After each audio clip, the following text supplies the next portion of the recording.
Hey CBC, Pastor Josh here, excited to share another regathering update with you. And we use the term regathering intentionally because even though we have not been able to meet together, our church has always stayed open. As we've shifted our services and programs online, we've continued to worship online. Our community groups have continued to meet online. We're continuing to put content online for kids and students, and you are continuing to make a difference. We have been able to serve hundreds and hundreds and hundreds of families in Centreville through a food distribution through London Town, and I want to thank you for your continued generosity. It really is making a difference.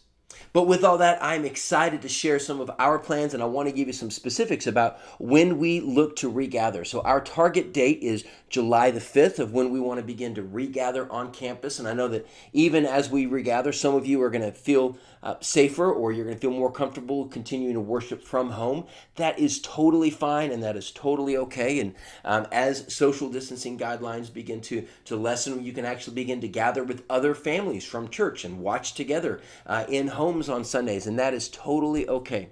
But we want to begin to slowly and safely regather together on campus for Sunday services. So I want to give you some specifics about that.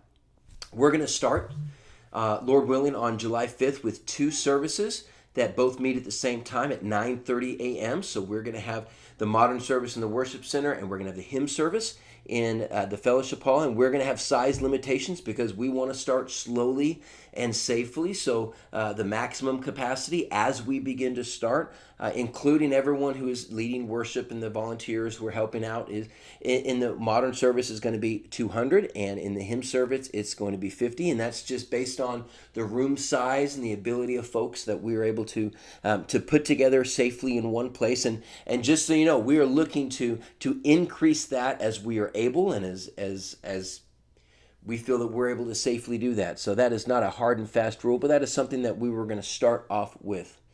Now, just so you know, we are going to start only with worship services. We are not going to have kids or students or community groups. Again, we want to crawl before we walk. So we're not going to have any childcare available. If you feel comfortable bringing your children into the services with you, they are more than welcome to come, and they'll be sitting with you during those worship services. Because we have size limitations, we are asking everyone to pre-register, and you can start pre-registering starting Wednesday, July the 1st, and you can go to cbcva.org, and you'll see a link of where you can pre-register. And that's important for a couple of different reasons. First, it allows us to know who's coming and to make sure that we have adequate seating. And also it allows us to know who's there, so that if a week later or several days later, someone who attended comes down with COVID-19 symptoms, we can do contact tracing and let everyone else know who was a part of that worship service. So it's a safety guideline for us as well.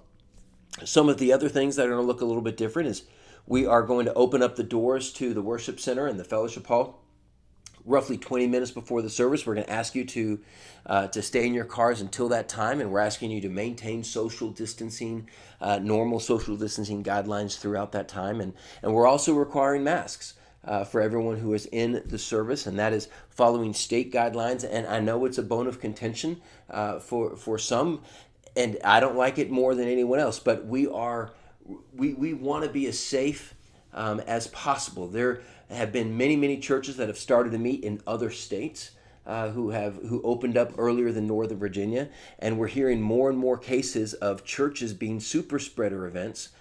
Because people gathered together and come to find out that someone was sick, and then hundreds of people were sickened with that, and that's driving not just the guidelines that have been handed down from the state, but our desire to protect you and to protect our community and to do this as safely as possible. So that's why we're asking folks to wear masks, and if you don't have a mask, we will have some there that we would love to be able to give you.